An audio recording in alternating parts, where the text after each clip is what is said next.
Hello అండి, నమస్తే. ఈరోజు వీడియోలో 2 మీటర్ ఫ్యాబ్రిక్తో ఒక లాంగ్ ఫ్రాక్ ఇంకా పరికిణి స్టిచ్ చేశాను. అది ఎలాగో చూపిస్తాను చూడండి. సో ఇది వచ్చేసి బెనారస్ పట్టు అండి. బాడీ కూడా సేమ్ ఇది యూజ్ చేశాను. కింద వచ్చేసి ఇలా హెవీ బార్డర్ అయితే వస్తుంది. సో దీనికి హ్యాండ్స్ వచ్చేసి నేను పైన బుట్టలో వచ్చేలా పెట్టి ఈ కింద వచ్చేసి ఈ మోడల్లో స్టిచ్ చేశాను. రెడీమేడ్కి చూశానండి ఇది. ఒక టాప్కి చూసి దీనికి ఇలా స్టిచ్ చేశాను అనమాట. హ్యాండ్స్ అయితే చాలా బాగుంటాయి. దీనికోసం నేను కోట్ అయితే స్టిచ్ చేశాను.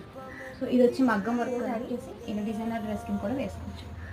ఈ డ్రెస్ స్టిచ్ చేసిన తర్వాత నాకు ఈ గ్రీన్ కలర్ క్లాత్ అయితే మిగిలిందండి. అది సైడ్కి పెట్టి ఉంచాను. దానివల్ల నాకు ఇప్పుడు యూజ్ అయింది. మా చిన్న పాపకి బుడ్డి పరికిణి అయితే అయిపోయింది. సో చాలా చిన్న పరికిణి అండి, బుడ్డిగా ఉంది. నేను పిల్ట్ కూడా ఏం వేయలేదు, కిందే ఫోల్డింగ్ వేసాను. చూసారు కదా, ఇది కూడా ఇలా బుట్ట చేతులు పెట్టాను. కిందేమో ఇలా ఫ్రిల్స్ వచ్చేలా పెట్టాను. 2 మీటర్స్తో ఇద్దరికి అయితే స్టిచ్ చేశాను. మీకు ఈ 2 డ్రెస్లు ఏ డ్రెస్ నచ్చిందో కింద కామెంట్ చేయండి.